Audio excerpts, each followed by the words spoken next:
ጌታቸው ረዳን ያስደነገጠ የኮሎኔል ጥብቅ ማሳሰቢያ። የህወሓትን መንገድ መከተል የበለጠ ጥፋት ያስከትላል። ኮሎኔል ደመቀ ዘውዱ ወደ አዲስ አበባና መቀሌ ላኩት መልእክት።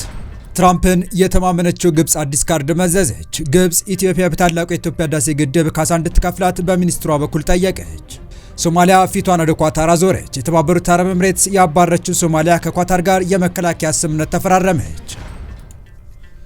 በድንበር አካባቢ የሚገኙ አወዛጋቢ አካባቢዎች ላይ የሚገኙት አስተዳደሮች ይፈርሳሉ የሚለው የጠቅላይ ሚኒስትር አብይ አህመድ የምስራቅ አፍሪካ ጉዳዮች አማካሪ ንግግር የወልቃይትን አስተዳደር አስቆጥቷል። በትናንትናው ዕለት በመላው ሀገሪቱ በድምቀት የተከበረው የጥምቀት በዓል ላይ የተገኙት ኮሎኔል ደመቀ ዘውዱም የህወሓትን መንገድ መከተል የበለጠ ጥፋት ያስከትላል ሲሉ ህወሓትን ባስጠነቀቁበት ንግግራቸው ወደ ጌታቸውም ግልባጩን ልከዋል።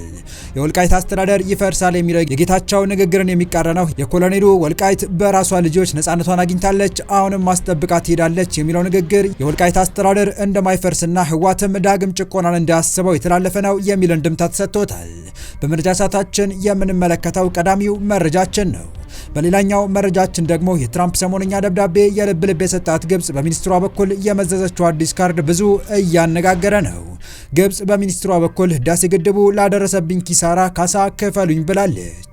ይህንንና የተባበሩት አረብ ኤምሬትስ ያባረረችው ሶማሊያ ከኳታር ጋር የተፈራረመችው የመከላከያ ስምምነት በተመለከተ የተሰማውን አክለን ልናስደምጣችሁ ይዘን ተገኝተናል። ሰላም ውድ የሁሉ ዴይሊ ቤተሰቦች እንደምን አላችሁ? ቻናሉን ሰብስክራይብ፣ ላይክ፣ ሼር ያደርጋችሁ እስከ መረጃዎቻችን ፍጻሜ አብራችሁን ቆዩ።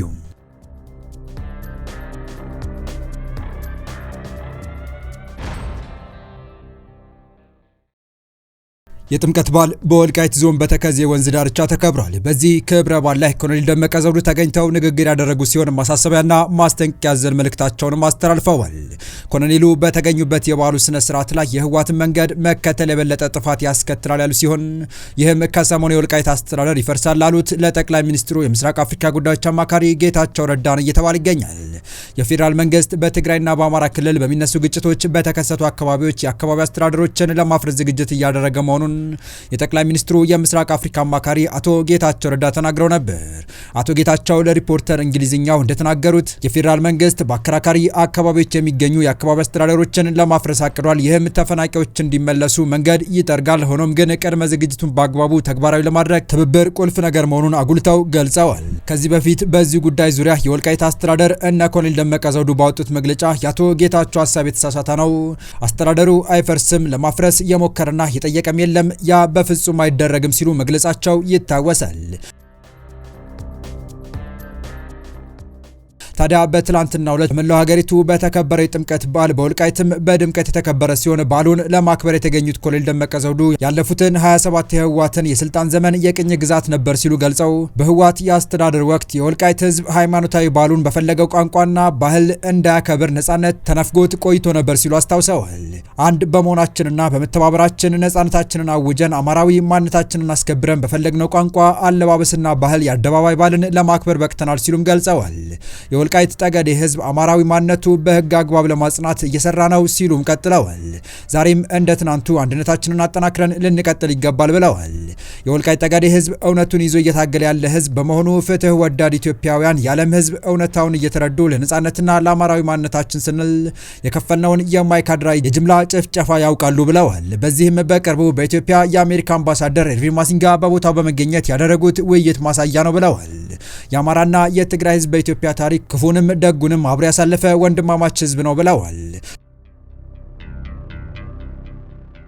በአብሮነት ለመኖር ከኛ ከወንድሞቻችሁ ጋር በመነጋገር በመወያየት እንጂ የህወሓት መንገድ መከተል የበለጠ ጥፋት ያመጣል ሲሉ ገልጸው የወልቃይት ጠገዴ ህዝብ ጎንደሬ አማራነቴን አትቀሙኛል እንጂ ከትግራይ ህዝብ ጋር አብረን አንኖርም አላለም ሲሉም ተናግረዋል። ጥምቀትን በተከዜ ወንዝ ዳርቻ ማክበራችን እንቀጥላለን፣ አስተዳደራችንን አጠናክረን ነጻነታችንን በህግ አግባብ እናጸናለን፣ የሚጠናከር እንጂ የሚፈርስ አስተዳደር የለም ብለዋል። አንዳንድ አካላት ለፖለቲካ ፍጆታ ሲሉ የሚያናፍሱትን የተለመደ ያሉባልታ ወሬ ልናዳምጥ አይገባም ሲሉም አሳስበዋል። በቀጣይ መረጃ የትራምፕ ደብዳቤ ሌላ ጣጣ አስከተለ። ሰሞኑን በትራምፕ በህዳሴው ግድብ ጉዳይ በድጋሚ ወደ ድርድር ግቡ ደብዳቤ የልብ ልብ የተሰማቸው የግብጽ ባለስልጣናት በሌላ አዲስ ጉዳይ ተከስተዋል። ይህም ሀሳብ ኢትዮጵያ የህዳሴን ግድብ በመገንባቱ አደረሰብን ላሉት ጉዳት ካሳ ልትከፍለን ይገባል የሚል ነው። ትራምፕ በደብዳቤያቸው ግብፅን ተበዳይ አድርገው ያቀረቡ መሆኑ የሚታወስ ሲሆን ግብፅም ሆነች ሱዳን ይሄ ደብዳቤ በደስታ ተቀብለናል ብለዋል። እስካሁን ባለው ሁኔታ በኢትዮጵያ በኩል ዝምታ ተመርጧል። በኢትዮጵያ ለደረሰብን ጉዳት ካሳ ይከፈለን ሲሉ የተናገሩት የግብፅ የውሃ ሀብቶችና የመስኖ ሚኒስቴር ሃኒስ ዊላም ናቸው። ሚኒስትሩ በዚህ ማብራሪያቸውም በአባይ ላይ በኢትዮጵያ ደረጃ ግዙፍ ግድብን የገነባ ሀገር የለም በማለት የራሷን የግብፅን ግዙፉን የአስዋን ግድብ ክደው ተናግረዋል። ግብፅን ጨምሮ በአባይ ተፋሰስ ካሉት ሀገራት መካከል ኢትዮጵያ ከሁሉም ሀገራት በላቀ ደረጃ ያላት የወንዙ አበርክቶ እስከ 85% ሲሆን ቀሪውን 15% ድርሻ ሌሎች ሀገራት የሚያበረክቱት ነው። ከዚህ ውስጥ የግብፅ የውሃ አበርክቶት ምንም ነው። ግብፅ የኢትዮጵያን ውሃ ጨምሮ የሁሉም የአባይ ተፋሰስ ሀገራት ውሃ ተቀባይ ስትሆን የመጠቀም መብት ሲነሳ ያላት አቋም ሲታይ ግን እጅግ አደገኛ ሊባል የሚችል ነው። የግብፅ ባለስልጣናት እኛ ካልተቆጣጠር ነው የህዳሴው ግድብ የውሃ ፍሰት ባለፈው የክረምት ወር ከባድ ጉዳት አድርሶብናል በማለት በተደጋጋሚ ክሶችን ሲያሰሙ ነበር። የኢትዮጵያ ባለስልጣናት ባለፈው ክረምት ከግድቡ ያልተመጣጠነ ውሃ እንዲለቀቅ በማድረግ ጉዳት አድርሶብናል የሚለው የክረምቱ ሰሞን ተደጋጋሚ ስሞታ ከጀርባው ሌላ ጨዋታ እንደነበረው ሰሞኑን የግብፅ የውሃ ሀብቶችና የመስኖ ሚኒስቴር ሃኒሱ አስቀምጦታል። ሚኒስትሩ ባሰሙት ማብራሪያ ላይ ኢትዮጵያ የህዳሴውን ግድብ በመገንባቷ ከባድ የሆነ ኢኮኖሚያዊ ጉዳት አድርሳብናለች። ይህ በመሆኑም ለግብፅም ሆነ ለሱዳን ካሳ መክፈል አለባት ሲሉም ተናግረዋል። የውሃ ሀብቶችና የመስኖ ሚኒስትሩ ሃኒስ ዊሌም ይህንን ያሉት ፕሬዚዳንት ዶናልድ ትራምፕ ለግብፅ ባጋደለ መልኩ በግድቡ ጉዳይ ድጋሚ ድርድር መደረግ አለበት በማለት ባሳውቁ በቀናት ልዩነት ነው። ግብፅ በ1960ዎቹና በ1970ዎቹ መካከል አባይ ወንዝ ላይ ግዙፉን የአስዋን ግድብ ገንብታለች። ይህ ግዙፍ ግድብ ለግብፃውያን ለመስኖና ለመጠጥ ውሃ ጭምር ያገለግላል። ግዙፉ ግድብ ከኢትዮጵያ የሚፈሰው ውሃ በድርቅና ሌሎች ምክንያቶች እክል ቢገጥመው በሚል እሱን የሚመግብ በዓለማችን ደረጃ እንኳን ሲታይ ፊት ለፊት ላይ የሚቀመጥና ሲራ ሐይቅ የተባለን አርቲፊሻል ሐይቅ ገንብታለች። ሆኖም ሰውየው የግብፅ ግዙፍ ግድብን ወደ ጎን በማለት ነው በአባይ ወንዝ ላይ እንደ ኢትዮጵያ ግዙፍ ግድብ የገነባ ሀገር የለም ሲሉ የተናገሩት። ግብፅ ከዚህ ውጪ በተጨማሪ አባይ ላይ ሌሎች በርካታ ፕሮጀክቶችንም ሰርታለች። ሀገሪቱ በአባይ ወንዝ ላይ ጠብታ ውሃን ባታበረክትም እነዚህ ሁሉ ፕሮጀክቶች አባይ ላይ ስትሰራ ግን 85 በመቶ የውሃ አበርክቶ ያላትን ኢትዮጵያን ጨምሮ የትኛውንም ሀገር ሳታስፈቅድ ወይም ሳታሳውቅ ነው።